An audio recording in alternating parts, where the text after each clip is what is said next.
Hence is the correct vocabulary.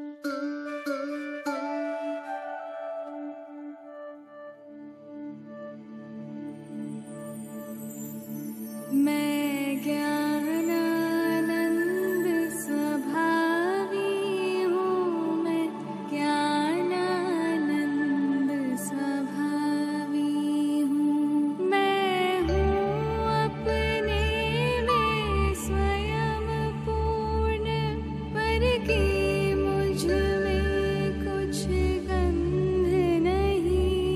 मैं अरस स्पर्शी, पर से कुछ भी संबंध नहीं।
वेदवाद नय षट द्रव्य गुण पर्याय और प्रमाण का, जड़ कर्म चेतन बंध का, अरु कर्म के अवसान का।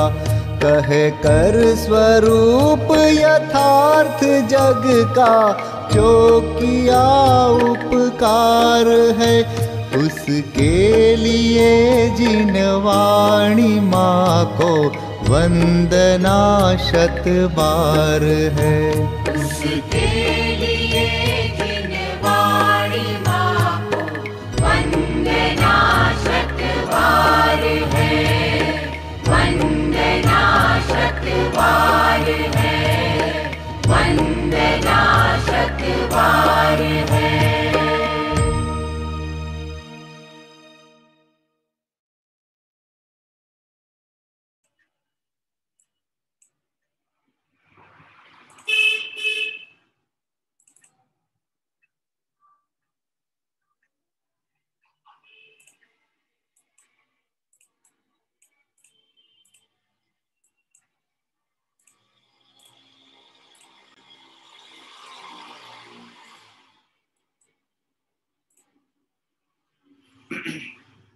सभी सादरमी बंधुओं को सादर जय जिनेन्द्र। आइए मंगलमय मंगलाचरण के माध्यम से संध्याकालीन स्वाध्याय प्रारंभ करते हैं।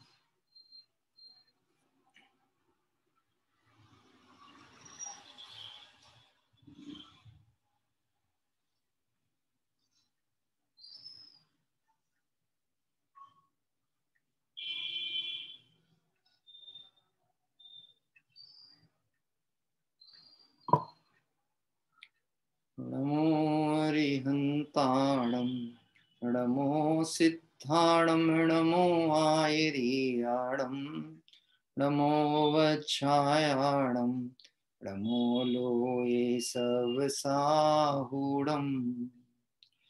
तिहुवणतिलयं देवं वन्दिता तिहुवणिन्द परिपूज्यं वोच्छमणुपेहाओ भव्य जनानंद जनानियो।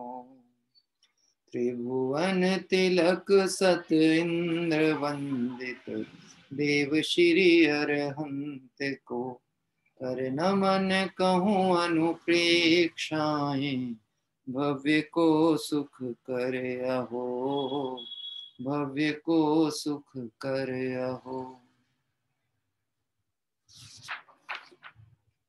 कार्तिक अनुप्रेक्षा ग्रंथ में हमारा स्वाध्याय जो क्रम अनुसार चल रहा है, इसमें लोक भावना के अंतर्गत 118वीं गाथा का विषय हमने देखा था। आज 119वीं, 120वीं और 121वीं इस गाथा के विषय में आगे बढ़ेंगे। पहले 118वीं गाथा में लोक के विस्तार की चर्चा आई थी और यह लोक पूर्व और पश्चिम दिशा में मूल यानी नीचे, मध्य में यानी क्रम से 7 राजू, 1 राजू का विस्तार है और ऊपर ब्रह्म स्वर्ग के अंत में 5 राजू का विस्तार है।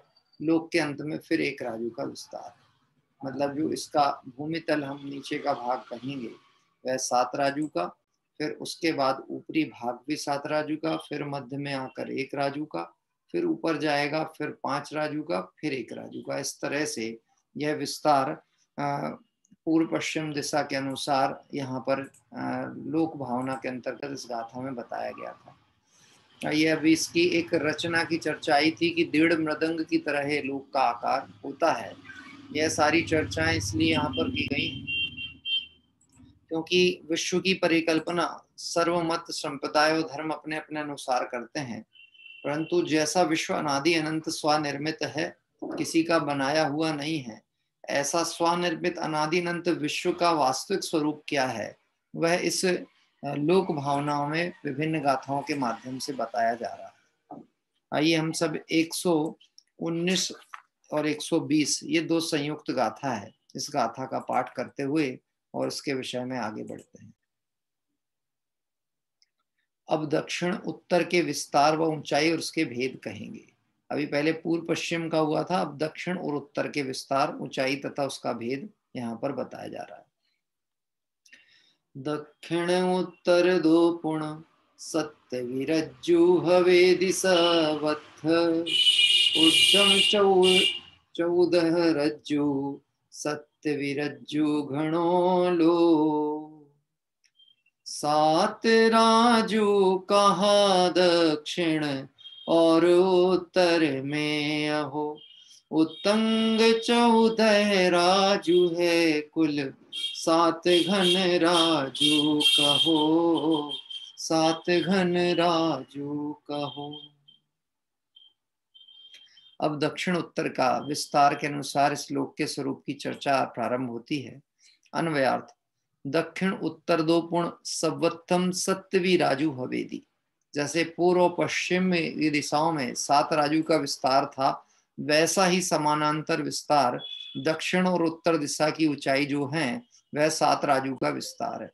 आप तो ये समझ लीजिए, जो रचना हम देखते हैं बहुतायत आपने देखा होगा, जब हम किसी चित्र पर बनी हुई रचना को देखते हैं तो वो हमें 2 डायमेंशन दिखती है, लंबाई और चौड़ाई दिखती है, हमें उसकी गहराई नहीं दिखती है। अभी चूंकि ये चारों दिशाओं की तरफ से 3 लोक की रचना आ रही है तो ये चारों तरफ से एक जैसा है। क्या बहुतायत आपने देखा होगा कहीं कहीं पर एक भाग तो लंबा बनाया जाता है और फिर पीछे की गहराई को बढ़ा दिया जाता है जैसी आकार की आवश्यकता हो उस अनुसार, लेकिन जो वास्तविक रचना है वह चारों तरफ से एक जैसी है। तो यह भ्रांति का उन्मूलन होना चाहिए, क्योंकि क्या होता है देखा देखी प्रवृत्तियां चलती हैं।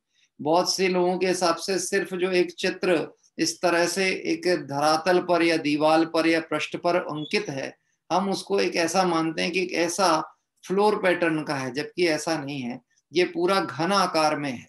घन आकार मतलब चारों तरफ से एक जैसी उसकी जो राजू का विस्तार है 7 राजू का, पूर्व पश्चिम में भी वैसा ही है और उत्तर दक्षिण की ओर भी वैसा ही है।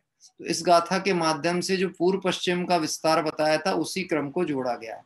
लोक का दक्षिण उत्तर दिशा में सब ऊंचाई पर्यंत 7 राजू का विस्तार है और कुल जो ऊंचा है वह 14 राजू उतंग नभ है ना। तो पूरा जो है जमीन से लेकर के, यानी जमीन तो अपनी भाषा में कह रहे हैं, जो उसका अधोलोक का अंतिम स्थल है और ऊर्ध्वलोक का भी अंतिम स्थल है, ये यहाँ तक का जो पूर्ण उसकी ऊंचाई है लोक की वह है 14 राग उतंग नव लोक पुरुष संठान। ऐसे 14 राजू का यह पूरा उसकी ऊंचाई और उसका जो घन फल है वह बताया जा रहा है। और सत्यवी रज्जु घणु लो, और 7 राजू का घन प्रमाण है। यानी 7 राजू की नीचे ऐसी चारों दिशाओं से ऊंचाई थी और जो नीचे का क्षेत्रफल है वह भी 7 राजू का है। तो घनफल भी कितना हो गया 7 राजू, और ऐसे जो ऊंचाई थी यानी अधोलोक से मध्य लोक तक आने वाली वह 7 राजू थी। फिर वह ऊपर आकर 1 राजू हुई मध्य लोक में, फिर वहां से आगे बढ़ना चालू हुई, फिर आगे जाकर के वह जो स्वर्ग आदि की स्थिति बताई है वहां जाकर 5 राजू हो गई और ऊपर जाकर के फिर 1 राजू होकर के और वह सिद्ध शिला का स्थल पहुंच जाता है। इस तरह से यहाँ पर मेरु के नीचे के भाग में अब देखिएगा थोड़ी सी और चर्चा इसमें विस्तृत आती है। 7 राजू अधोलोक है और ऊपर 7 राजू ऊर्ध्वलोक है। मेरु के समान मध्यलोक है। ये जो मेरु है ना, 1 लाख योजन का मेरु पर्वत कहा जाता है, ये मध्यलोक में है। इसका नींव जो है वो मध्यलोक के नीचे है, लेकिन इसका जो ऊर्ध्व शिखर है वह ऊपर तक की ओर जाता है। तो मेरु के नीचे के भाग में 7 राजू अधोलोक, जो मेरु का धरातल कहेगा, मेरु पर्वत का उसका धरातल का जो नीचे का भाग है वह 7 भूमियों में विभक्त है और जिसको हम अधोलोक कहते हैं, जिसमें हम मुख्यतः नरकों का वर्णन समझते हैं। जो पटल आदि की रचनाएं हैं एक एक नरकों में, वह सारी चर्चा विस्तृत कर्णानियों के आधार पर जानने में आएंगी। अभी तो यह मूल ऊंचाई लंबाई घनफल ये बताया जा रहा है। इसके बाद में इन पटलों के बीच में ये मध्यलोक कैसा है, अधोलोक कैसा है, ऊर्ध्वलोक कैसा है, यह विस्तृत वर्णन भी आगे क्रम से आएगा। भावार्थ, दक्षिण उत्तर में सब जगह 7 राजू चौड़ा और 14 राजू ऊंचा है। इस तरह लोक का घनफल करने पर 343 राजू होता है। है ना। तो पूरा जो लोक है वो कितने राजू का है? ऊंचाई 14 राजू, पूर्व पश्चिम उत्तर दिशा से प्रारंभ होकर के मध्य तक आया तो 7 राजू, और उसका घनफल जो है वह आपका क्या कहते हैं, नीचे का जो घनमूल है वह 7 राजू, और कुल मिला के पूरा निकाला जाएगा घनफल टोटल, तो वो निकलेगा 343 राजू। इस तरह से यह लोक का जो घनफल है वो 343 राजू यहाँ पर निर्धारित किया गया। मेरु के नीचे 7 राजू अधोलोक है, मेरु के ऊपर 7 राजू ऊर्ध्वलोक है, और बीच में मेरु के समान लाख योजन का मध्य लोक है। इस तरह से यह कुल रचना यहाँ पर बताई गई। यद्यपि ये चित्रों के माध्यम से आप बहुत स्पष्टता इसको समझ सकते हैं, और कर्णानियों की पुस्तकों में इसके चित्र हैं। उस दिन हमने वह चित्र आपको दिखाया भी था और आप सभी का देखा हुआ भी है। अभी हम सभी 8वीं पृथ्वी पर हैं। कहाँ पर हैं? 8वीं पृथ्वी, क्योंकि इस पृथ्वी के नीचे 7 भूमियां और हैं जिसको हम अधोलोक कहते हैं, और ये 8वीं पृथ्वी का जो ऊपरी तल है वह लोक का अंत भाग कहलाएगा। तो हम अभी 8वीं पृथ्वी पर हैं और इसके नीचे जो है वह सारा अधोलोक है। तो ये जो भूमि पटल है इसको मेरु कहा जाता है, यानी जिस मध्य लोक में हमें ये सब मेरु का क्षेत्र है। ये मेरु ऊपर तक जाएगा तो 7 राजू, और नीचे भी जाएगा तो इसके नीचे तो जाएगा नहीं, पर इसके नीचे का जो भाग है वह 7 राजू का होता है। तो इस तरह से इसको जोड़ा जाएगा तो 14 राजू का पूरा ऊंचाई लोक की कही जाती है। अभी यहाँ कहते हैं इस तरह लोक का विभाग जानना चाहिए। अनादि अकृत्रिम लोक ऐसा ही है। क्या कह रहे हैं? अनादि काल से ये जितना वर्णन किया गया है इसे किसी ने बनाया हो, कोई इसका करता हो, कोई इसका रखने वाला हो, तो ऐसा कुछ भी नहीं। यह बात इसलिए कही गई क्योंकि अन्य मतों में जो परम पिता हैं, ब्रह्म हैं, या जो इष्ट देव हैं, या परम शक्तिशाली जो उनके भगवंत होते हैं, भगवान होते हैं, देव आदि होते हैं, उनको ही सृष्टि का रक्षक, कर्ता, जनक इस नाम से संबोधित किया जाता है। आपको ध्यान होगा आदिनाथ भगवान को भी आदि ब्रह्म के नाम से प्रयोग किया जाता, आदि ब्रह्म, है ना। अब आदि ब्रह्म यह मूलतः हिंदू मतों की अपेक्षा से वह भी आदिनाथ को मानते हैं, परंतु किस रूप में मानते हैं? ये वह जो सृष्टि के कर्ता ब्रह्म है वही आदि ब्रह्म है, यानी उसके पहले कुछ नहीं था, और जब आदि ब्रह्म हुए या आदि ब्रह्म को कौतूहल हुआ, यानी ब्रह्मा तो सदैव थे, लेकिन ब्रह्म को जब कौतूहल हुआ तो उन्होंने सृष्टि की रचना की, और जो सृष्टि की रचना करे वो ब्रह्मा कहलाता है। यहाँ इस बात को निषेध किया कि यह विश्व की कोई रचनाकार नहीं है, अनादि अकृत्रिम लोक ऐसा ही है। यानी अनंत केवलियों के ज्ञान में जो लोक का झलक रहा है स्वरूप, वो ऐसा ही झलक रहा है। पहले भी ऐसे ही झलका था और आगे भी ऐसे ही झलकेगा। क्यों झलकेगा? क्योंकि ज्ञान का कार्य होता है जैसी वस्तु है उसका जो स्वरूप है उसको जानना, उसको झलकना, ये ज्ञान का कार्य है। ज्ञान की ऐसी महिमा है कि लोक का जैसा है वैसा जान लेता है। अन्य मत में जो लोक का माप कहते हैं उसके अनुसार 343 राजू का मेल नहीं होता। अन्य मतों में यह मान्यता प्रचलित है। कौन सी? कि उनके हिसाब से जो विश्व की रचना है वो अलग ढंग से है।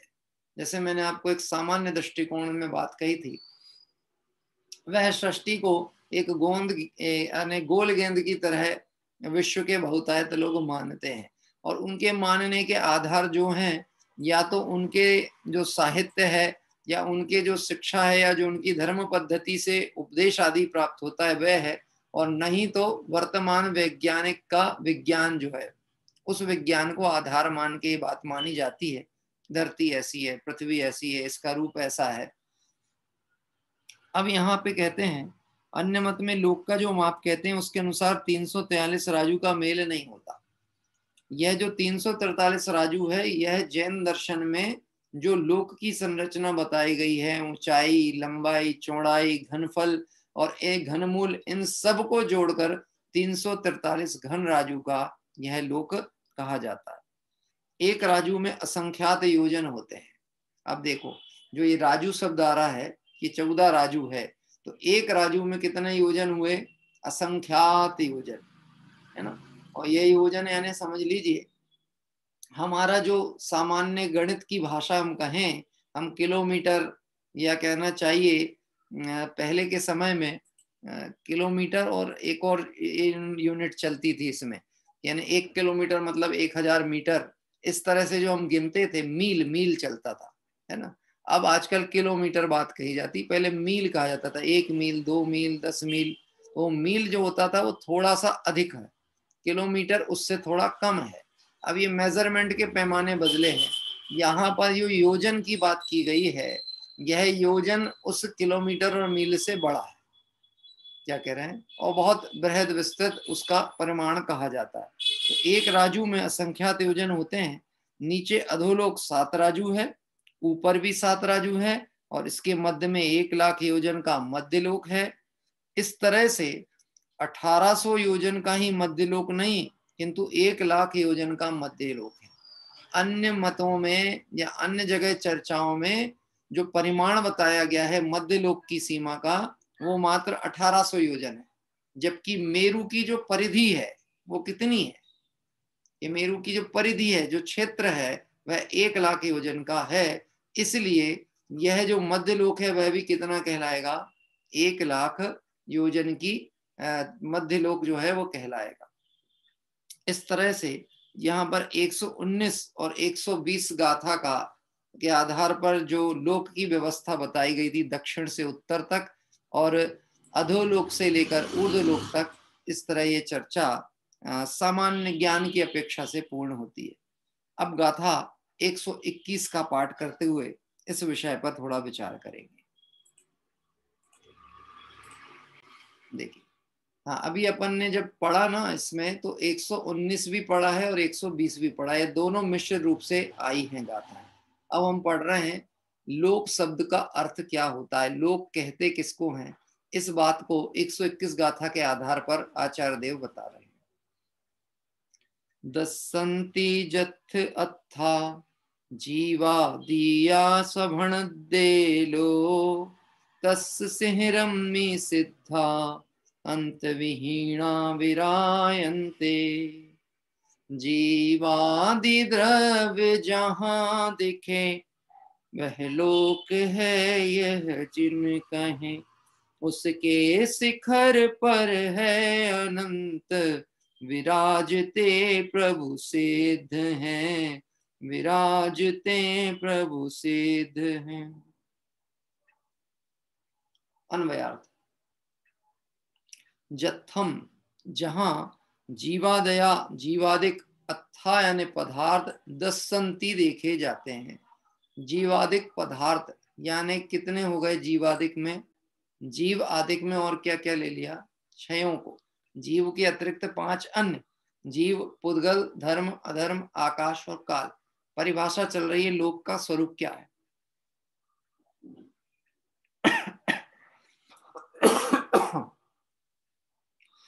और यहां कहा गया कि जहां जीवादिक पदार्थ देखे जाते हैं वह लोक कहलाता है। तस्य सिंहरम्मी उसके शिखर पर अंतरहित अनंत सिद्ध विराजमान है। लोकाग्र के शिखर पर अनंत सिद्ध विराजमान है। और जहां तक क्षयों द्रव्य हैं वह उन क्षयों द्रव्यों को लोक कहा गया है, क्योंकि लोक की परिभाषा ही है, विश्व की परिभाषा ही है कि जो 6 द्रव्यों का समूह है वह विश्व है। और सिद्धालय कहाँ है? कि लोक का जो अग्रभाग है वह सिद्धालय है। अब वह लोक का अग्रभाग लोक में ही है कि लोक के बाहर है?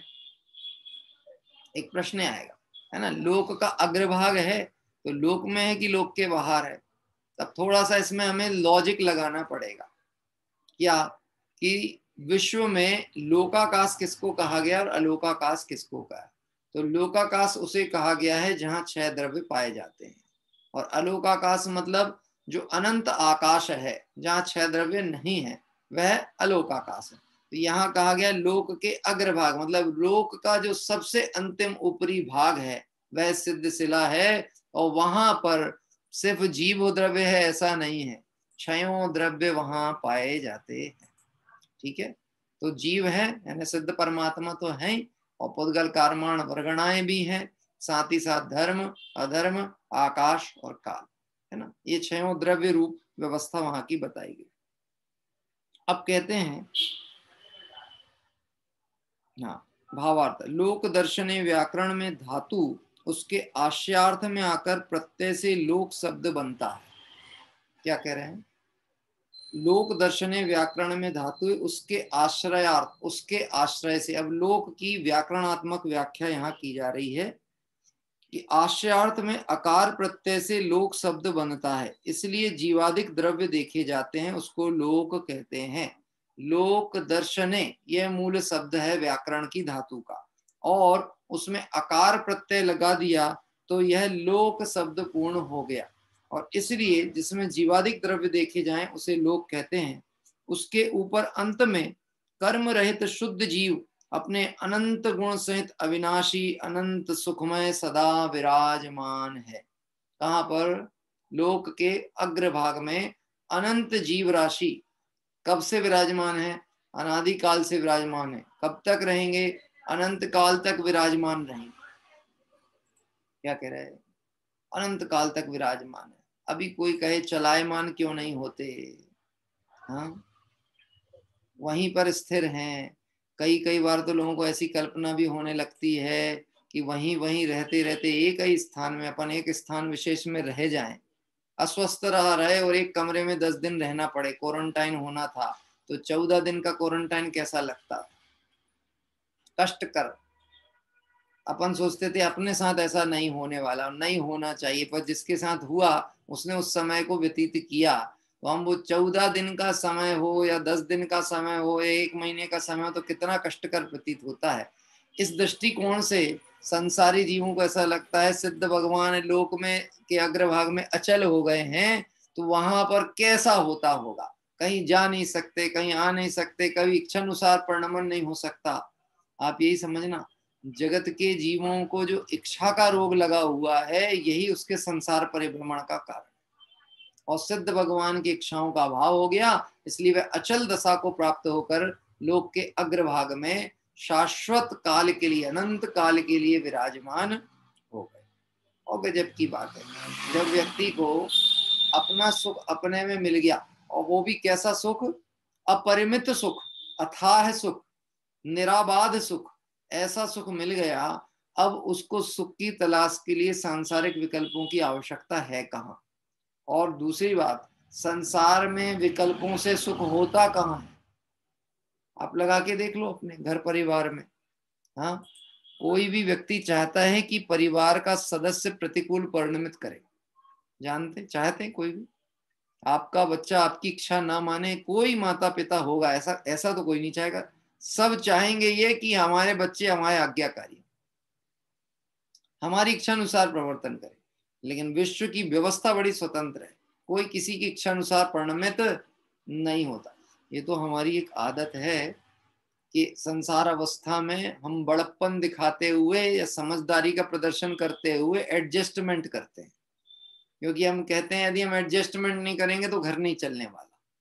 ऐसे होता ना, घर में अलग अलग विचारधारा के लोग होते हैं, तो जो परिपक्व लोग होते हैं वो कहते हैं ठीक है, उनने जितना कहा उसका वैसा सुन लो, इनने जितना कहा वैसा सुन लो, और कुछ ऐसा काम करो कि दोनों को अच्छा लगे।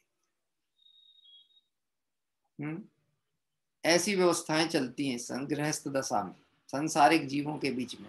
मोक्ष मार्ग की व्यवस्था कैसी है कि मोक्ष मार्ग में जैसा स्वरूप है वैसा ही स्वीकार करने की आवश्यकता है। तो देखिए यहाँ कहते हैं कि यह जो लोक का अग्रभाग है उसमें कर्म रहित शुद्ध जीव अपने अनंत गुण सहित अविनाशी अनंत सुखमय सदा विराजमान है। इस समय भी विराजमान है, भूतकाल में भी थे, और भविष्य में भी अनंत काल तक सिद्ध वहां लोक के अग्रभाग में विराजमान रहेंगे। अब गाथा 121 पर प्रवचन जो गुरुदेव श्री का है उसकी चर्चा प्रारंभ करते हैं। लोकयन्ते दृश्यन्ते जीवादि पदार्थः यत्र सह लोका। ये एक सूत्र है, लोक की परिभाषा जो यहाँ दी गई है कि लोक यन्ते दृश्यन्ते, इस लोक में जहां भी दिखाई देते हैं कौन? जीवादि पदार्था, जीवादि पदार्थ, यत्र सह लोका, वह सब क्या है? लोक। जहां जीवादि पदार्थ निवसते हैं उसको लोक कहा जाता है। इस लोक के शिखर पर लोक के मुकुट के समान अनंत सिद्ध भगवान परमानंद दशा में विराजमान है। लोक का वर्णन करते हुए सर्वोत्कृष्ट सिद्ध भगवंतों को स्मरण किया। सिद्ध दशा में आत्मा के स्वभाव से परमानंदमय सुख प्रकट होता है। वहां लाड़ी बाड़ी घोड़ा इत्यादि कुछ नहीं है, परंतु स्वभाव से ही सुख है। या जगत के जीवों को लगता है, मिथ्या दृष्टि बहिरात्मा को लगता है, स्वर्ग में ऐसा क्या है जिसके लिए कहा जाता है अनंत सुख है। स्वर्ग नहीं, मोक्ष, क्षमा करना, मोक्ष में ऐसा क्या है जिसके कारण कहा जाता है कि वहां अनंत सुखी जीव हैं, अनंत सुख है। मैं आपसे फिर प्रश्न पूछता हूं, मोक्ष में सुख है कि सुख आत्मा का गुण है? क्योंकि मोक्ष में सुख मतलब स्थान विशेष में सुख हो जाएगा। तो हर व्यक्ति क्या चाहेगा, जो स्थान सुख का कारण हो हम उस स्थान में चले जाएं, उस स्थान में रहें। और कैसे रहें, विरागी होके कि रागी होके? क्योंकि इंद्रिय सुखों की दृष्टि पड़ी हुई है, इसलिए संसार में भी सुख कैसा चाहता है, इंद्रिय सुख। और मोक्ष मार्ग में भी सुख की चाह कौन सी होती है, इंद्रिय सुख। पूजा कीनी वरदान मांग, उसके फल पर नहीं दिया ध्यान। क्या कैसे मिटता संसार स्वांग? क्योंकि पूजा भी काय के लिए की, कि पूजा तो पूज्य के गुणों को देखकर पूज्य पने को प्राप्त होने को होनी थी, पर हमने पूजा की और प्रतिफल में पुण्य बंधे, पुण्य के उदय में अनुकूलताएं हो जाएं, ऐसा संसारी जगत के जीव चाहते हैं। यह मान्यता अज्ञान मान्यता है, मिथ्यात्व पोषक मान्यता है, संसार को बढ़ाने वाली मान्यता। तो यहां कहते हैं जीव द्रव्य उपयोग लक्षण वाला समान परिणाम की अपेक्षा सामान्य रूप से एक है। जीव का लक्षण क्या है, उपयोगो लक्षणम। जीव का लक्षण क्या है, उपयोगो लक्षणम। उपयोग किसे कहते हैं, ज्ञान दर्शन के व्यापार को उपयोग कहा जाता है। प्रति समय प्रत्येक जीव का क्या कार्य चलता रहता है, निरंतर सोते जागते उठते बैठते क्या काम चल रहा है, उपयोगो लक्षणम। यानी ज्ञान और दर्शन, यह दो गुणों का परिणमन, और वैसे तो अनंत गुण है, वह मुख्यतः उपयोग की परिभाषा में ज्ञान दर्शन आदि गुणों का जो परिणमन है उसे उपयोग कहा गया। तो अब यहाँ एक बात समझना, 24 घंटे जीव का काम क्या चल रहा है? काम तो चल रहा है उपयोग का ही, जानना ही देखना, लेकिन उसमें वर्तमान पर्याय के अनुसार राग का उदय काम करता है तो फिर राग होता है, और अगर वह पदार्थ अनुकूल प्रतीत नहीं हो तो द्वेष होता है। उपयोग रहित जीव कभी नहीं होता। हाँ, उपयोग का दुरुपयोग करता हुआ जीव हो सकता है,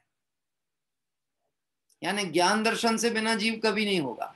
जीव जब भी होगा तो ज्ञान दर्शन आदि गुणों से सहित ही होगा, लेकिन वह उस ज्ञान दर्शन आदि अपने गुणों का प्रयोग अपने हित के लिए करे सो तो ठीक, और अपने हित को नहीं करता है तो ऐसे जीव को जीव कहा ही नहीं गया। अब मैं आपसे प्रश्न पूछता हूं, हम सब जीव हैं कि नहीं? किस अपेक्षा से? ये जिनवाणी में लिखा है, जो जानता देखता है, जो सुख दुख का अनुभव करता है, जिसमें ज्ञान है वो जीव है। हम जानते देखते हैं, सुख दुख का अनुभव करते हैं, और हमें ज्ञान भी है, हम जीव हैं। लेकिन यहाँ पर्याय ज्ञान की बात नहीं की जा रही, यहाँ बात की जा रही है उपयोगो लक्षणम, ज्ञान दर्शन का व्यापार, और वह भी व्यापार कैसा, स्वसन्मुखता को लिए हुए हो, अपने ज्ञान में अपना गायक आत्मा ख्याल में आता हो, और निश्चित ये दृढ़ श्रद्धा हो कि मैं ये हूं, ये जो है यही मैं हूं, ऐसी निश्चित दृढ़ श्रद्धा हो, उसको कहते हैं जीव का श्रद्धान की सम्यकता है।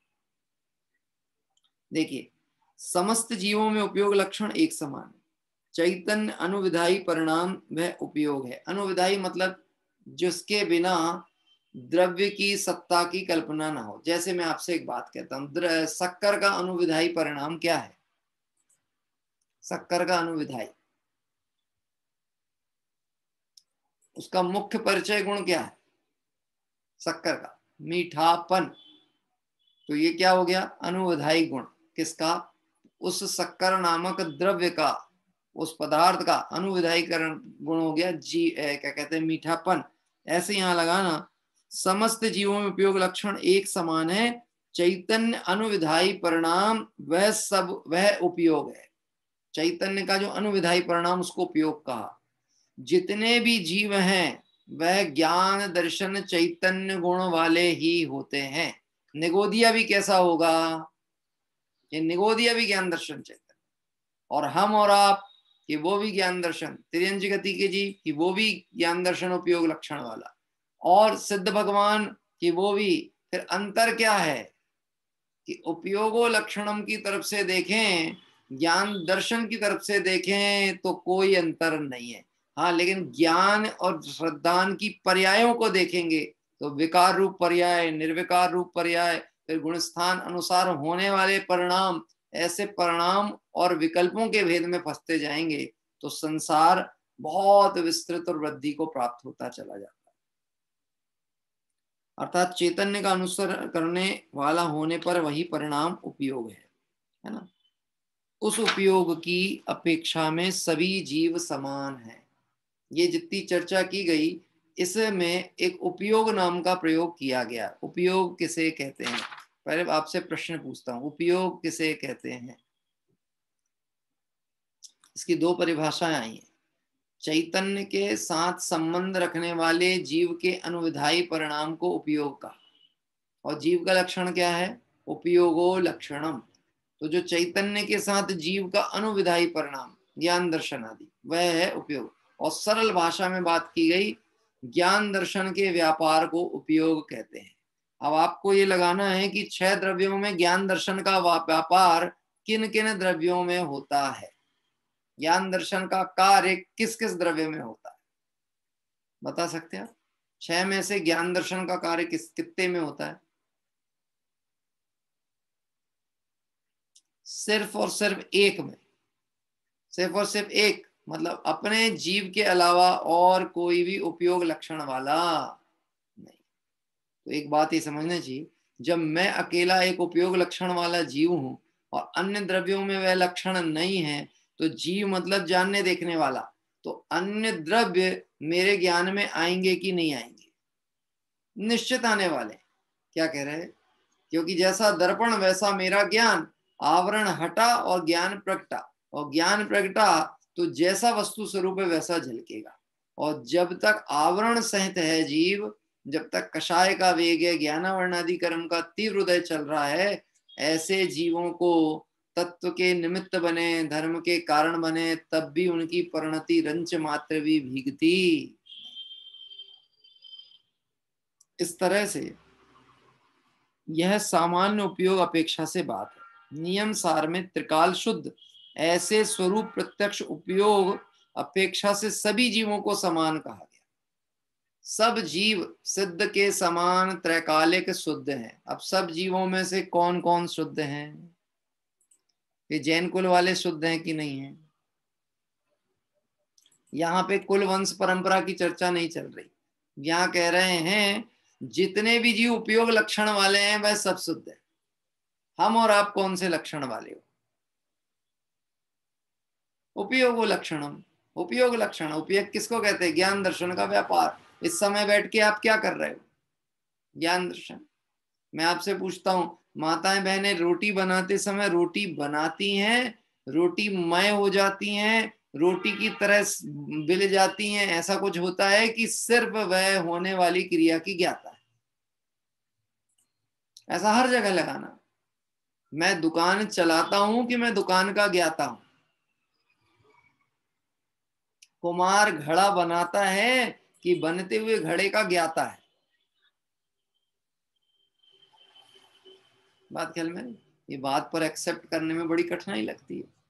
अरे जब तक मिट्टी नहीं होगी, जब तक चक्र नहीं होगा, जब तक मिट्टी यथोचित पद्धति से तैयार नहीं होगी, और हो भी जाए और जब तक उस मिट्टी से घड़ा कैसे बनेगा इस कला का जानने वाला नहीं होगा, तब तक तो काम ही नहीं होने वाला है। क्या कह रहे हैं? अब मैं आपसे प्रश्न पूछता हूं, एक घट का कर्ता अपनी सुबह के कलश में आया, घट का कर्ता कौन है? मिट्टी।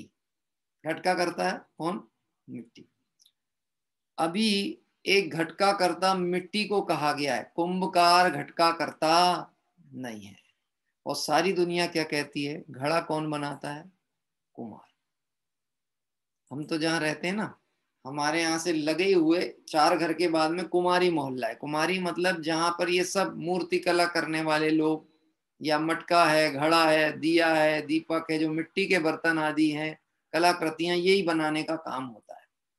हाँ, अब यहाँ पे हमें विचार करना चाहिए कि ये जो सामान्य उपयोग अपेक्षा से जो बात की गई है, तो जीव का जो उपयोग है वह कैसा है, सभी जीवों का उपयोग लक्षण है। ज्ञान दर्शन का व्यापार ये सभी जीवों में कॉमन है, निगोद में भी, सिद्धावस्था में भी, नारकियों में भी, हम में भी, आप में भी, और सिद्ध भगवंतों में भी।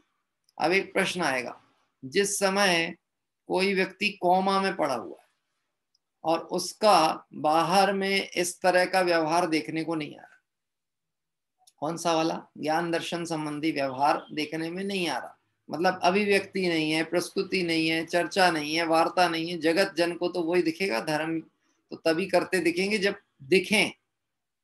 कोई शांति से बैठ करके अपने घर में दरवाजा बंद करके धर्माराधना कर रहा हो तो कौन उसको धर्मात्मा मानने वाला है? क्या धर्मात्मा की प्रसिद्धि कहाँ से होती? और इस दुष्म पंचम काल की तो बड़ी विचित्र कहानियां है। हाँ, धन का अर्थी कोई हो और उसको जो सहयोग कर दे परिस्थिति में, मौके में, तकलीफ में, उसके लिए वही धर्मात्मा है। बहुत अच्छे जीव हैं, इतने अच्छे परिणाम किसी के नहीं होंगे, ये तो हमारी तकलीफ देखते ही से हमारे को सहयोग करने को तैयार हो गए थे। यानी ये सारी जितनी भी चर्चा की जाती है ना, इसमें निश्चिततया ये बात तय होती है कि जगत के जीव जहां अपने कार्य की सिद्धि होती है उसे ही सत्य मानते हैं। क्या कह रहा है, उसे सत्य मानेंगे। अपना काम बनना चाहिए, अपना काम सिद्ध हो तो आप अच्छे हो, और अपना काम सिद्ध ना होता हो, अपनी इच्छानुसार परिणमित नहीं होते हो, तो आप ही शत्रु हो। मैं आपसे प्रश्न पूछता हूं, आप और हम आपस में शत्रु हैं कि मित्र हैं?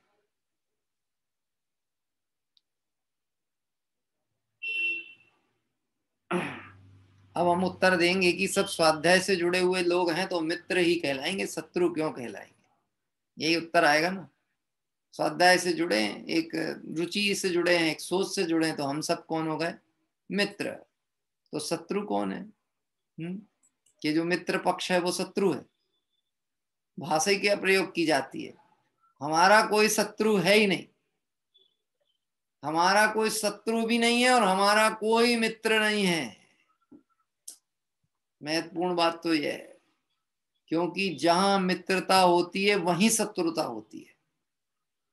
जो आपको कभी इच्छानुसार परिणमन करने के लिए अच्छे लगते थे, एक बार उनने आपके कही बात को नकार दिया, नहीं नहीं नहीं ये तो जम नहीं रहा, इस बात को अभी रहने दो बस, और आपको लगा कि मेरी इज्जत है और मेरी बात नहीं मानी गई, मतलब मेरी भी इज्जती की गई, अब तो मामला बिगड़ गया। बात ख्याल में आती? ऐसे स्वरूप प्रत्यक्ष उपयोग अपेक्षा से सभी जीवों का समान कहा। नियम सार में त्रिकाल शुद्ध ये शब्द प्रयोग किया है, जीव के स्वभाव को बताने के लिए, जीव के उपयोग को बताने के लिए। कैसा है जीव? त्रिकाल शुद्ध है। अब आप विचार करना, ये त्रिकाल शुद्ध की जो व्याख्या है कितनी महत्वपूर्ण है। अनादिकाल से जीव के पज्जय मूढ़ा ही परसमया, पर्याय दृष्टि पड़ी हुई है, पर्याय तन्मयता पड़ी हुई है। यदि अपने को त्रिकाल शुद्ध नहीं देखेगा तो शुद्धता को प्राप्त ही नहीं करने वाला, क्योंकि पर्याय में शुद्धि ढूंढने जाएगा, पर्याय क्षणवर्ती है, वहां शुद्धि मिलने नहीं वाली। और द्रव्य त्रैकालिक द्रव्य है तो उसमें शुद्धि ही है, वह शुद्धि से ही बना हुआ है। ऐसे स्वरूप प्रत्यक्ष उपयोग अपेक्षा से सभी जीवों को समान कहा, और यहाँ उपयोग के परिणाम की अपेक्षा से सभी जीवों को समान कहा। स्वरूप प्रत्यक्ष उपयोग अपेक्षा से सभी जीव समान, और उपयोग के परिणाम की अपेक्षा से भी सभी जीव समान, सब जीव समान। अब मैं आपसे एक प्रश्न पूछता हूं, विचार करके देखना। नरक का नारकी जीव और देव पर्याय का सम्यक दृष्टि जीव है ना। ये नरक का नारकी नहीं, नरक का सम्यक दृष्टि और देव पर्याय का सम्यक दृष्टि जीव। यह दोनों, जो नरक का नारकी है सम्यक दृष्टि और देव पर्याय का सम्यक दृष्टि, इसमें सुखी ज्यादा कौन है?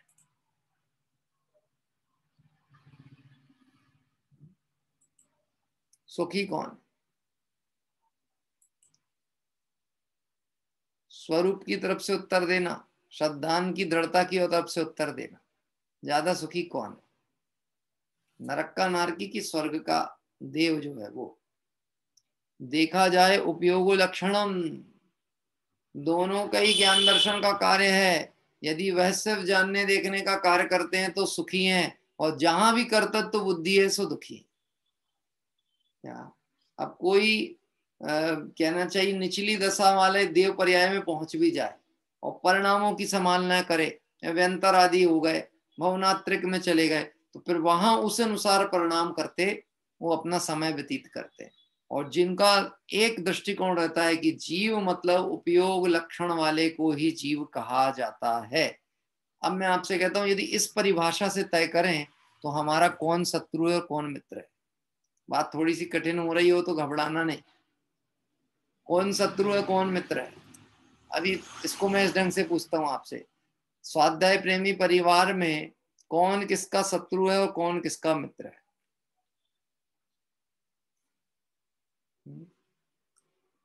कोई है कि नहीं है? तो मित्र तो है ना, शत्रु नहीं है तो मित्र तो है ना। ये मित्रता कहना ही मन का संतोष है। यहाँ कोई मित्रता नहीं है, कोई शत्रुता नहीं है। अनुकूल कहें प्रतिकूल कहें, यह झूठी मन की वृत्ति। ये सिर्फ सोच और दृष्टिकोण है। कोई शत्रु नहीं है और कोई मित्र भी नहीं है।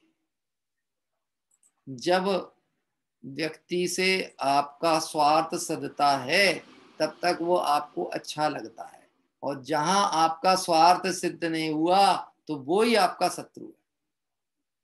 आप विचारो, कमट का जीव के जो पूर्व पर्याय है पार्श्वनाथ की, कि जब वो दो भाई के रूप में थे, मरुभूति आदि थे ना, तो वह कौन थे? हैं? ये दोनों सगे भाई।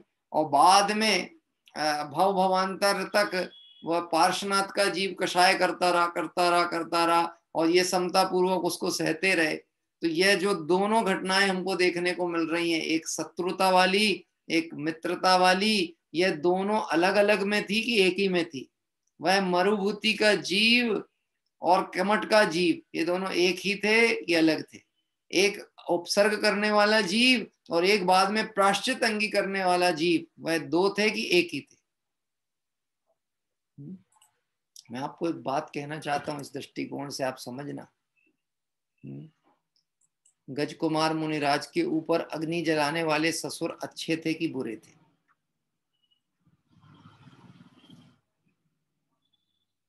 पहली बात तो अपने तो ससुर थे नहीं वो, इसलिए अपने को ज्यादा दिमाग लगाना नहीं चाहिए था।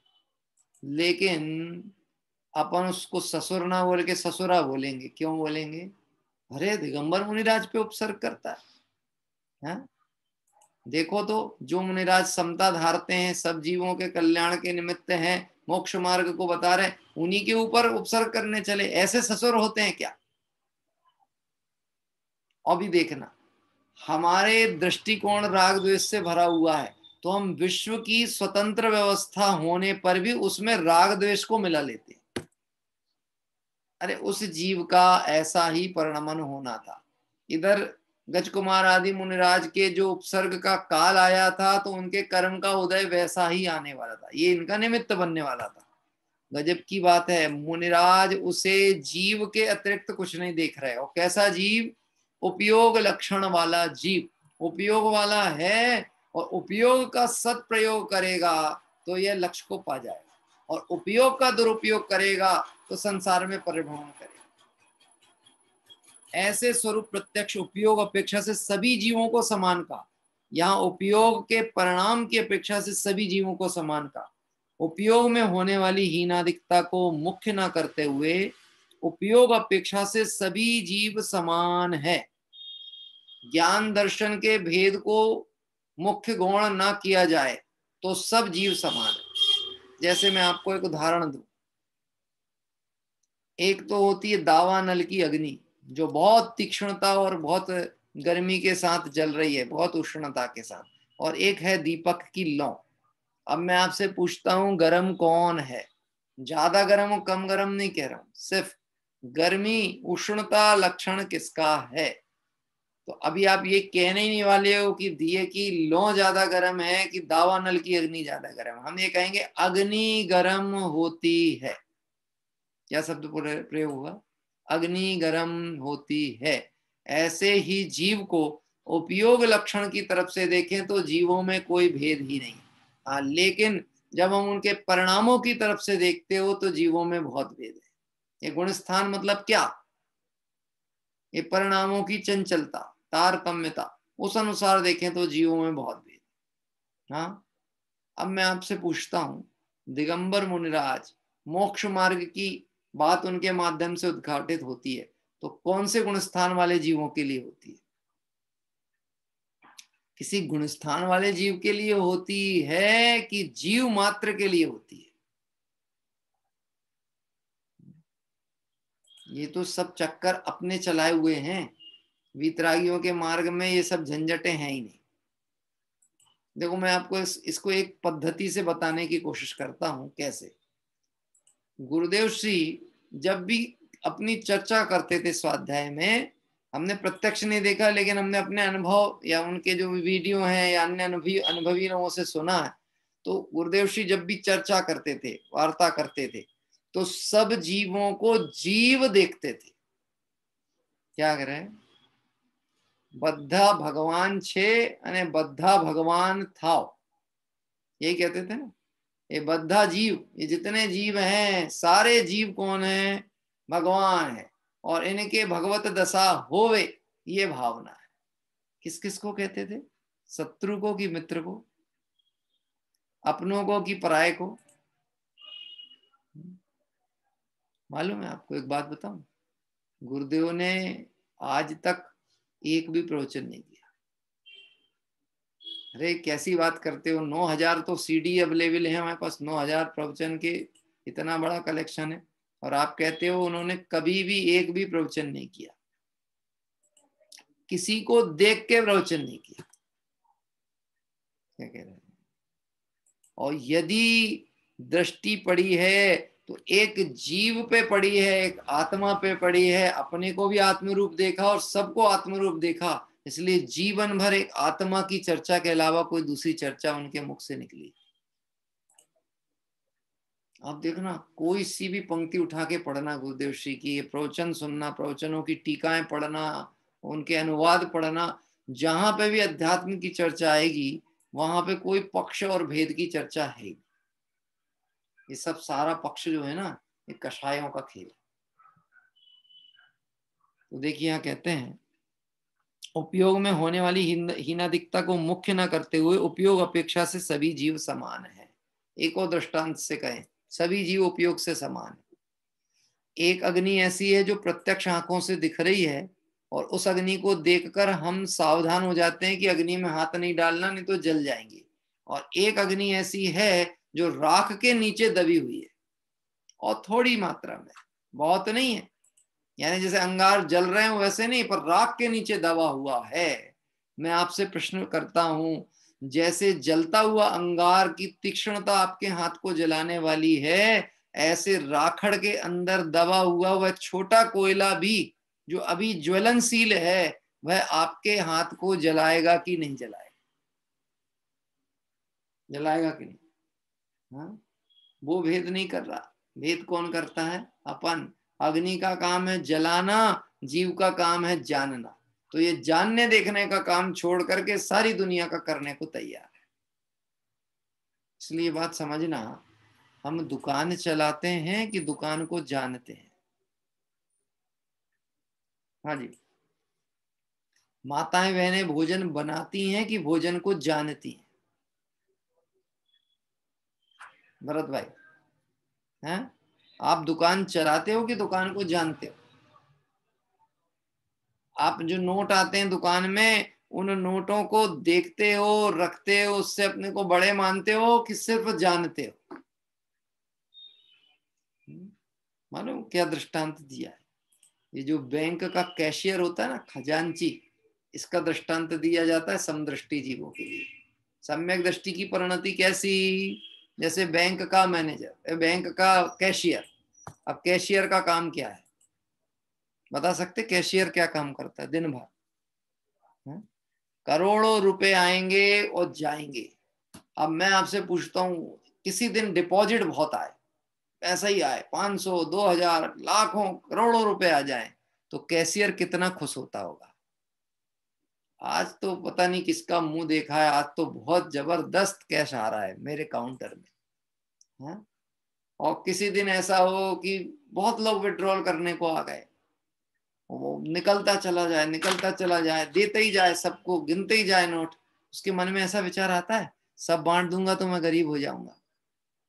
अगर उसके दृष्टिकोण में बात आएगी कि सब रखूंगा तो अमीर हो जाऊंगा, तो वो डकैत है। बैंक का कैशियर को कोई लेना देना नहीं, करोड़ आए कि करोड़ आए, करोड़ गए, मेरे को तो मेरे पारिश्रमिक से मतलब है। सम्यक दृष्टि जीव ऐसे होते हैं। सम्यक दृष्टि जीव वह घर में रहें या वन में रहें, गृहवास बनाए रहते हैं, वह जल में कमल की भांति सदा निजवास बनाए रहते हैं। कहीं रहो।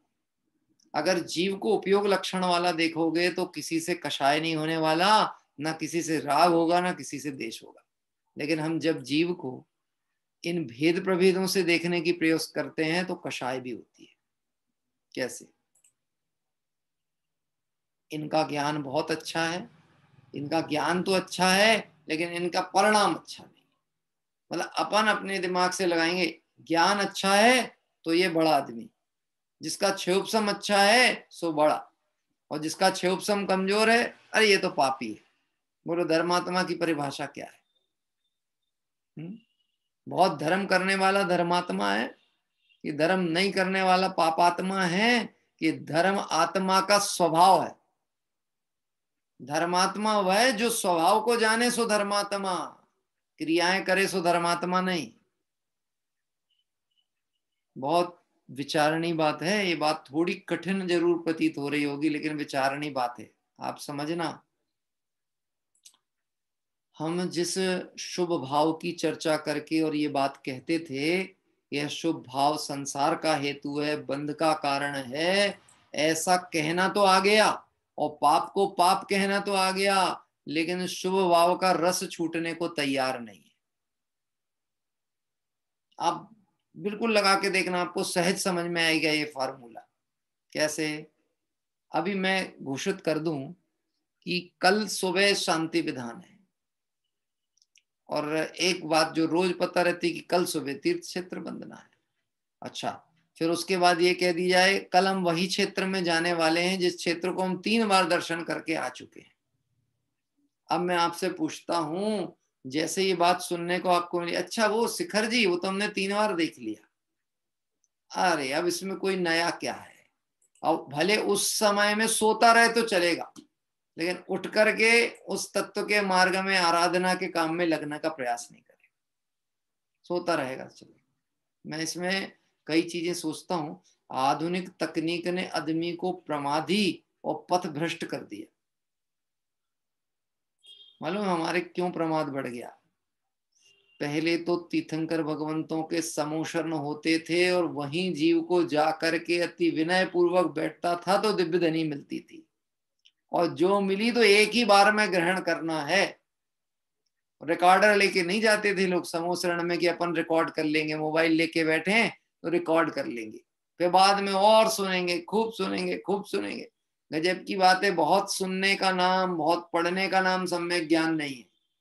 सम्यक ज्ञान यानी वस्तु स्वरूप के अनुसार ज्ञान सो सम्यक ज्ञान। और सम्यक ज्ञान ये कह रहा है कि सब जीव उपयोग स्वभावी हैं, ज्ञान दर्शन स्वभावी हैं। सब जीवों को एक समान देखो, उनको कर्म के अनुसार, उनको ज्ञान के अनुसार हीनादिक देखना, ये महान अज्ञानता है। मैं आपसे प्रश्न पूछता हूं, ठीक है?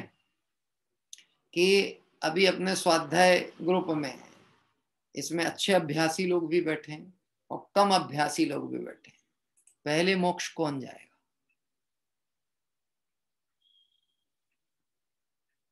अच्छा ऐसा नहीं करते, पहले मैं जाऊंगा मोक्ष, हाँ, कि प्रमोद जी आप जाओगे मोक्ष, बोलो पहले कौन जाएगा?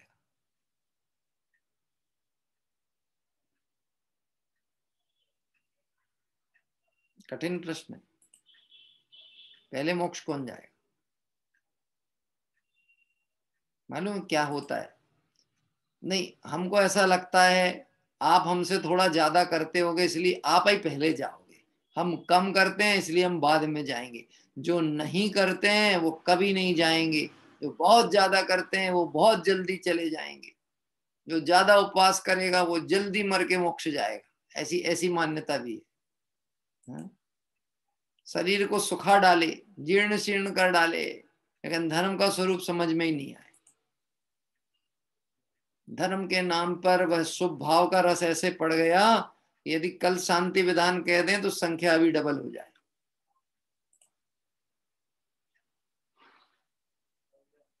विचार करके देखना अपने को टटोल के, आयोजनों के प्रयोजन को भूल जाने से आयोजन सफल नहीं होते हैं। आयोजन का प्रयोजन होता है वीतरागता की वृद्धि होना, राग द्वेष बढ़ जाए, कषाय बढ़ जाए, शुभ की रुचि बढ़ जाए, यह आयोजन की सफलता नहीं है, यह आयोजन की विफलता है। पंच कल्याणक इसलिए किए जाएं कि पंच कल्याणक करने से फंड अच्छा इकट्ठा होता है, ये उद्देश्य खोटा है। दान लेने के लिए ऐसी योजनाएं देना जिससे कि लोगों की परिणति इधर पे लोभ के साथ जुड़ जाए। देखो दान का दान हो जाएगा, पुण्य का पुण्य बंधेगा। हाँ, आपका नाम लिख देंगे साहब शिलापट पे। हाँ, अब मैं आपसे पूछता हूं, वहां जो परिणाम है ना, यह जो परिणाम जीव का चल रहा है, ये परिणाम धर्म का परिणाम है कि पाप का परिणाम? मुझे 1 घंटे में 6-7 पूजा पढ़ने में 1 मिनट का भी मन नहीं लगता, और मुझे ऐसा लगता है मैं अगर मंदिर में भी बैठा हूं और उपयोग नहीं टिक रहा है तो मैं मंदिर के मतलब जिन मंदिर की आराधना कर रहा हूं बैठकर, असाधना कर रहा हूं वहां बैठ, क्या कह रहे हैं? सामने जिनवाणी है, जिनवाणी का पाठ हो रहा है, पूजन चल रही है, विधान पढ़ा जा रहा है, लेकिन परिणाम नहीं टिक रहा, तो बोलो धर्म हो रहा है कि नहीं हो रहा?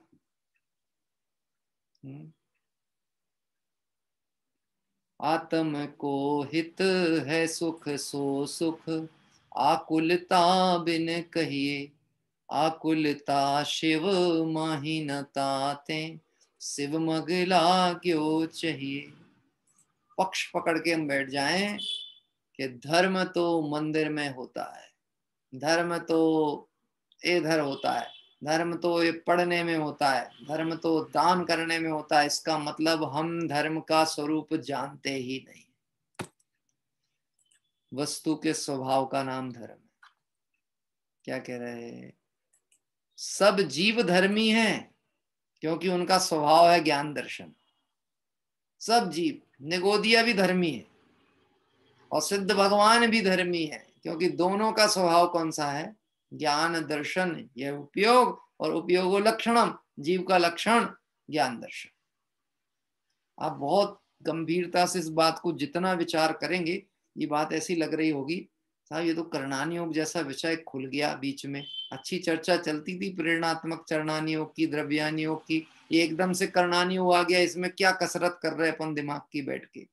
ये 7 राजू, 6 राजू, 14 राजू, 343 घन राजू, इससे क्या लेना देना है?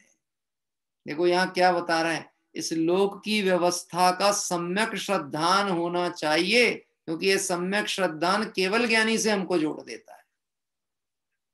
और केवल ज्ञानी का सम्यक श्रद्धान होगा तो केवल ज्ञानी कहते हैं कि तू स्वयं भगवान है, तो अपना सम्यक श्रद्धान हो गया। और जिसको अपनी प्रभुता का श्रद्धान हो गया वो बना बनाया भगवान तो था ही, पर्याय में भी भगवत दशा उसके प्रकट हो जाएगी। यहां देखो क्या कह रहे हैं, बस 1 मिनट में बात पूर्ण करते। उपयोग में होने वाली हीनातिकता को मुख्य ना करते हुए उपयोग अपेक्षा सभी जीव समान है। सारा जगत भटकता कहाँ है? ध्यान से समझना।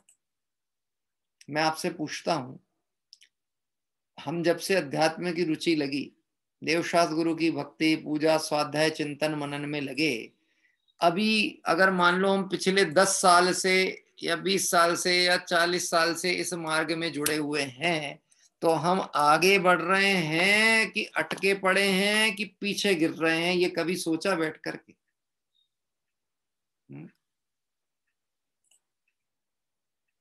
देखो, अशुभ से तो हटे और शुभ में आए, और शुभ को अच्छा माना इसलिए शुभ में आए थे, लेकिन शुभ को अच्छा ही नहीं माना, शुभ को ही सच्चा मान लिया, तो हम आगे बढ़े हैं कि पीछे गए हैं कि और पतित हो गए?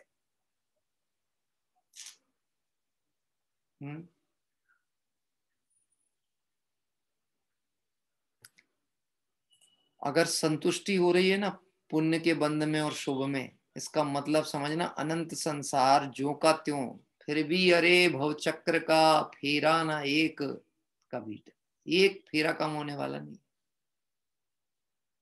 तो क्या करें पंडित जी, पाप के क्रियाओं में लग जाएं? उपदेश तो ऊंचा चढ़ने को दिया जाता है, नीचा गिरने के लिए नहीं दिया जाता। लेकिन अन्वेषण करने की बहुत जरूरत है, चिंतन करने की जरूरत है। कभी एक दिन स्वाध्याय में ना भी बैठ पाओ मजबूरी में तो कोई बात नहीं है, लेकिन चिंतन जरूर किया करो। जो पढ़ा है सुना है उसका विचार करो। कभी शांति से बैठ करके अपने पूरे अकाउंट खोलो पैसों के। मैं क्या कह रहा हूँ, अपनी प्रॉपर्टी की रजिस्ट्रियां खोलो। अभी खोलना प्रवचन के बाद, मैं तब भी मना नहीं कर रहा। कमरा बंद करके खोलना, किसी को बताना नहीं, लेकिन उनको फैला के रखना अपने सामने और फिर विचार करना, ये कितने की है, ये कितने की है, ये कितने की है और ये कितने की है। और मान लो अगर आपने पूरा हिसाब किताब निकाला आज की मार्केट वैल्यू में कि आज तो मेरे पास 4.5 करोड़ 5 करोड़ की प्रॉपर्टी है, ठीक है। अब प्रश्न उत्पन्न होगा, ये 4.5-5 करोड़ की प्रॉपर्टी कमाने में मैंने अपना जीवन का इस वर्तमान पर्याय का कितना समय व्यतीत कर दिया? ठीक, फिर बात आएगी कि मैंने 40 साल में 4 करोड़ रुपए कमाए। अब मैं आपसे पूछता हूं, तो 40 साल में कमाए हैं कि 40 साल गमाए हैं?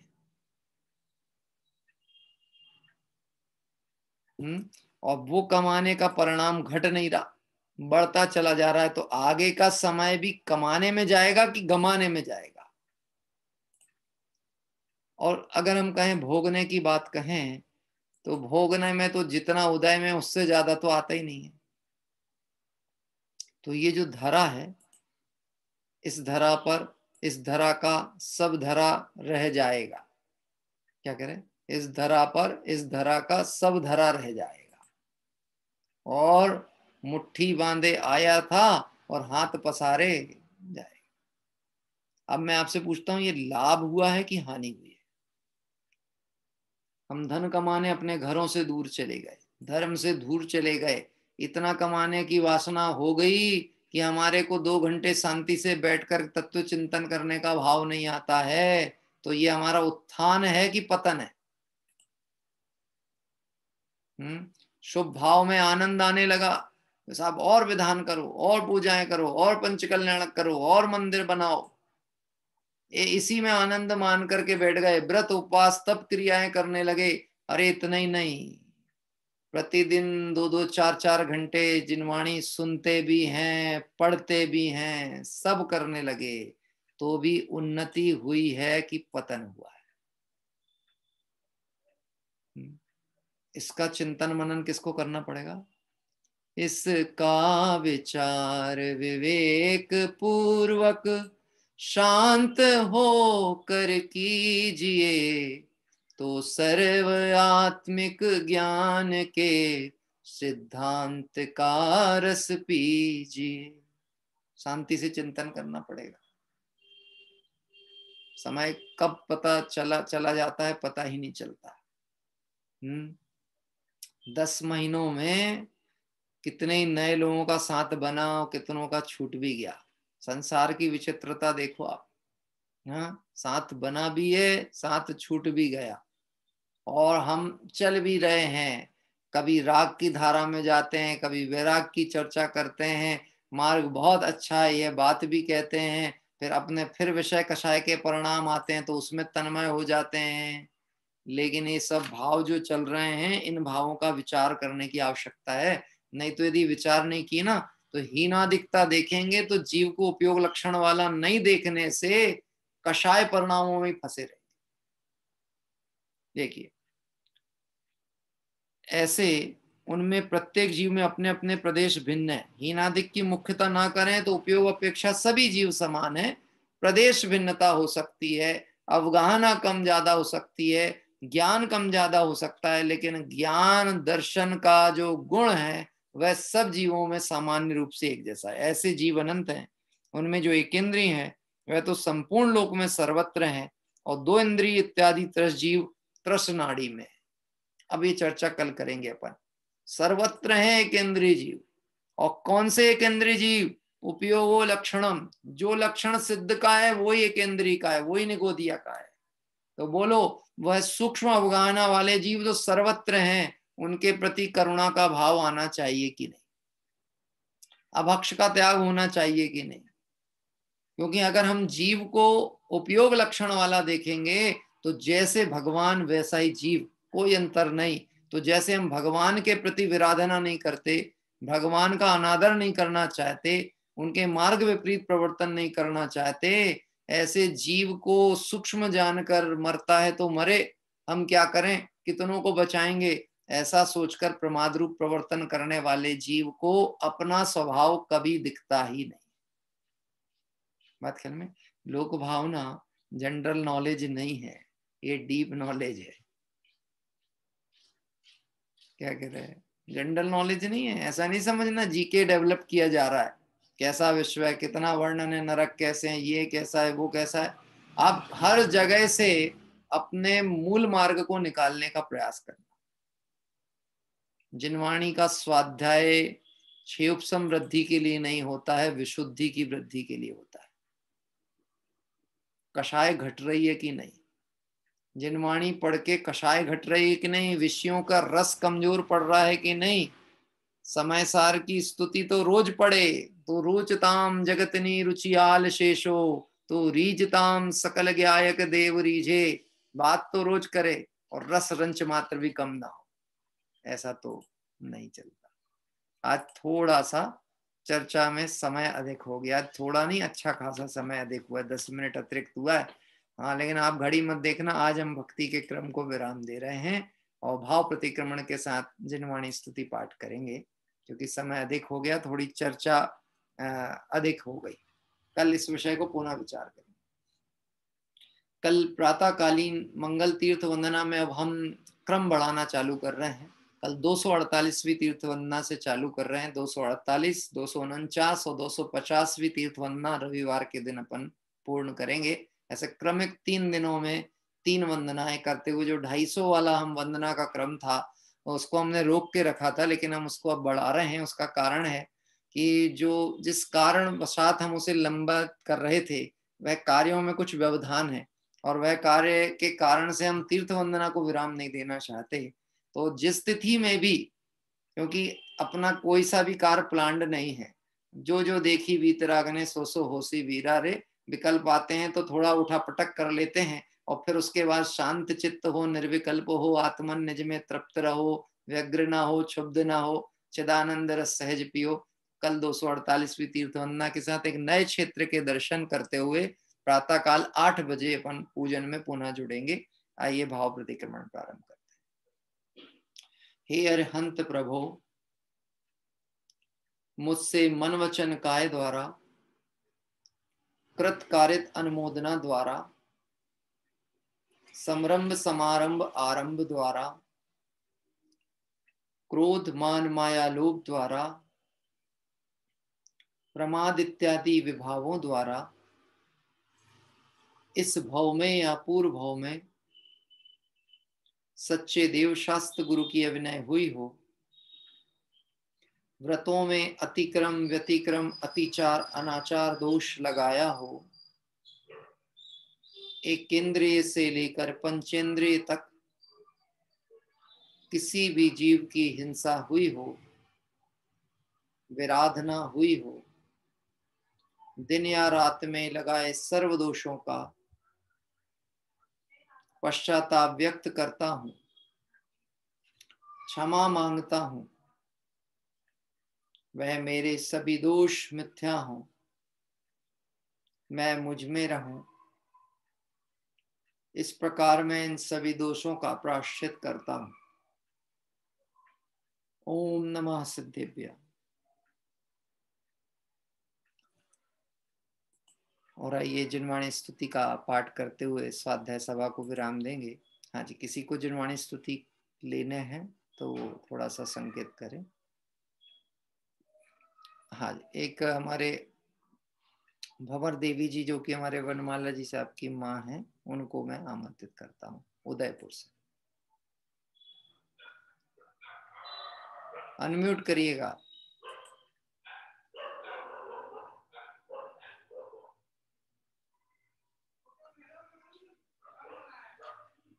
हाँ माता जी अनम्यूट करिए। एक मैसेज आया होगा आपको, देखिए आपके मोबाइल की स्क्रीन पे एक मैसेज आता है। हाँ हाँ, आ गया जी।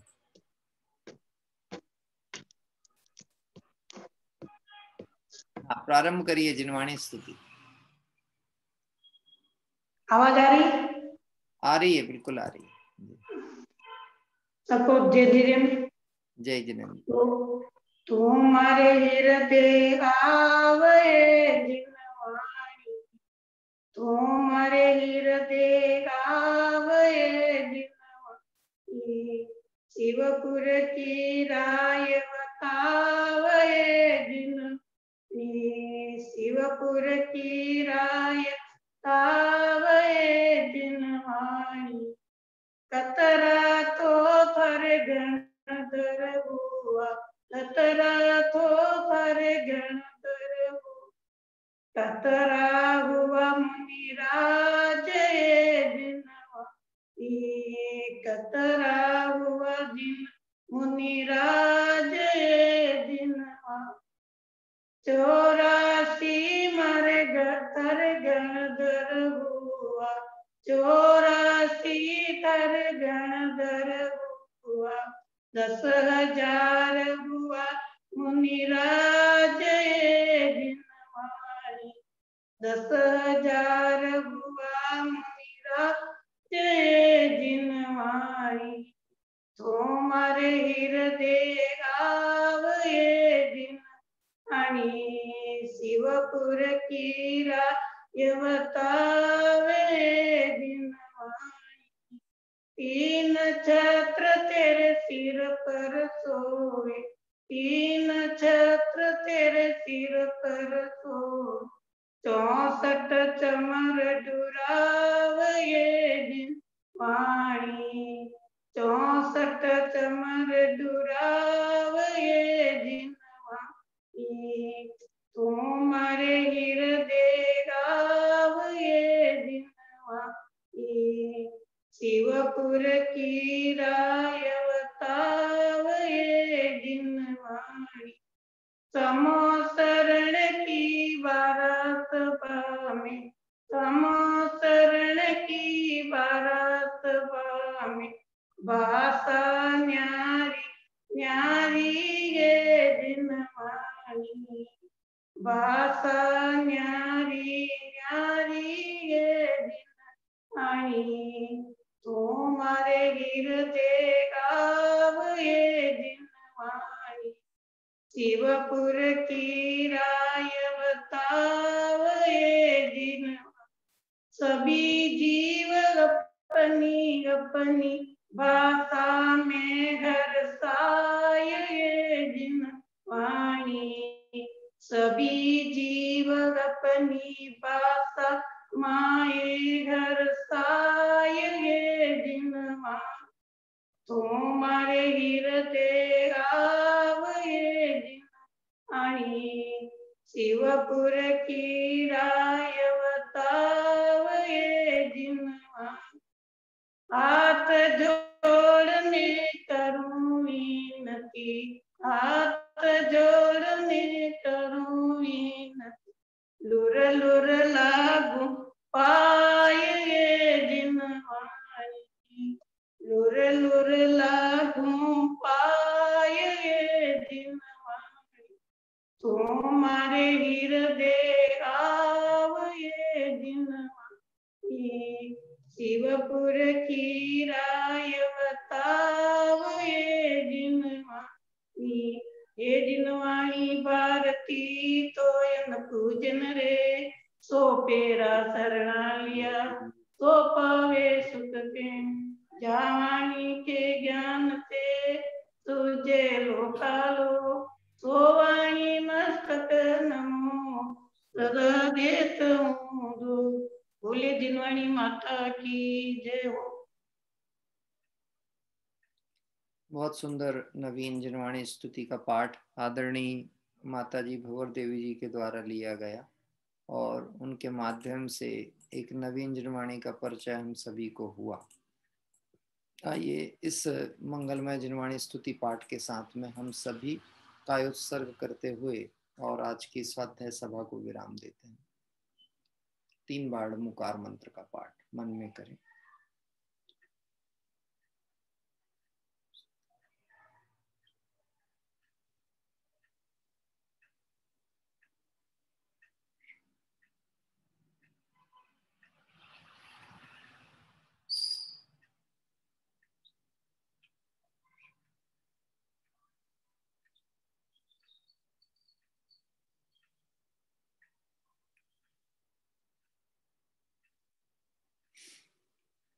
जबली द्वादशांग में जिनवाणी माता की जय हो। देव शास्त्र गुरु भगवान की जय हो। अनंतानंद सिद्ध परमेष्टि भगवंतों की जय हो। वीतरागी जैन शासन की जय। कल प्रातःकाल अपना जो निश्चित समय 8 बजे का रहता है उसी समय अपनी प्रातःकालीन पूजन प्रारंभ होगी और अभी कुछ ही देर में आपको कल का जो एक नवीन क्षेत्र के दर्शन का लाभ प्राप्त होगा उसकी जानकारी व्हाट्सएप के मैसेज के माध्यम से मिलेगी। कल और आज, कल तो समय परिवर्तन हुआ था, आज कार्यक्रम रद्द रहा था। ऐसी कभी परिस्थितियां निर्मित होती हैं, लेकिन हमारा एक कर्तव्य होता है कि हम अपने लक्ष्य को ना छोड़ें और उस धारा क्रम को ना भंग करें। यदि हम उतनी देर स्वाध्याय में, चिंतन में, जिनवाणी स्तुति में, पूजन भक्ति में बैठते थे तो वो बैठना ही चाहिए। उसके लिए आप साधनों का प्रयोग करें, या तो जिनवाणी लेकर के स्वयं पठन करें, पढ़ें और उस पर भाव विचार करें, नहीं तो आपके पास रिकॉर्डेड में भी हैं। जैसे आज स्वयं भले मेरे घर पे पूजन मैं नहीं किया क्योंकि मुझे मंदिर में भी रहना था और भी कार्य थे, लेकिन मेरे घर पे जैसे मेरी माता जी हैं, सख्त अवस्था थी, तो हम उनके लिए डेली चालू करते ही हैं।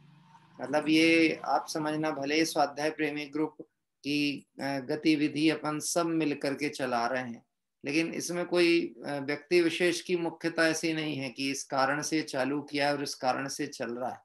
ये अपनी आराधना की दृष्टिकोण से चल रहा है।